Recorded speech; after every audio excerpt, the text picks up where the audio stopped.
हम सब आभारी हैं देश के यशस्वी प्रधानमंत्री श्री नरेंद्र मोदी जी का,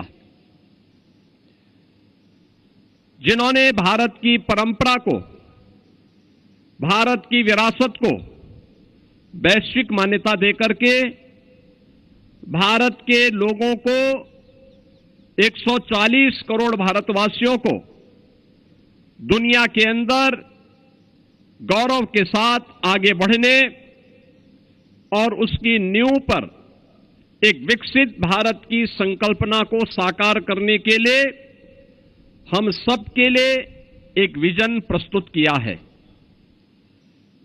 आपने देखा होगा प्रधानमंत्री जी स्वयं भी हर वर्ष अलग अलग राज्यों में जाकर के अंतर्राष्ट्रीय योग दिवस के इन कार्यक्रमों को सफलता की नई ऊंचाई तक पहुंचाने के लिए कार्य करते हैं।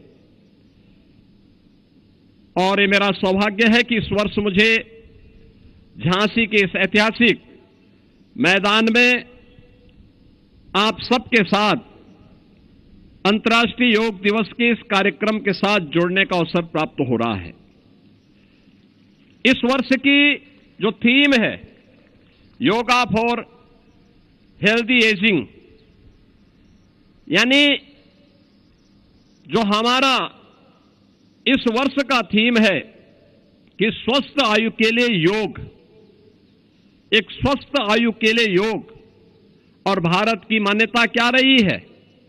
हम सब इस बात को मानते रहे हैं कि शरीर माध्यम खलु धर्म साधनम, यानी स्वस्थ शरीर से ही आप जीवन के चारों पुरुषार्थों को पूर्ण कर सकते हैं। अगर स्वस्थ आरोग्य शरीर स्वस्थ नहीं है, आरोग्य नहीं है, आप कैसे कल्पना कर सकते हैं कि जीवन के किसी भी पुरुषार्थ को कोई व्यक्ति पूर्ण कर पाएगा? स्वस्थ शरीर का व्यक्ति ही, स्वस्थ शरीर का, स्वस्थ मस्तिष्क का छात्र ही अपने जीवन में सफलता की नई ऊंचाइयों को प्राप्त करेगा। एक स्वस्थ शिक्षक ही अपने छात्र को संस्कारित करेगा। एक स्वस्थ किसान ही खेती बाड़ी के नियमों के बारे में एक नई ऊंचाई को प्राप्त करते हुए लोगों के लिए प्रेरणा बनेगा।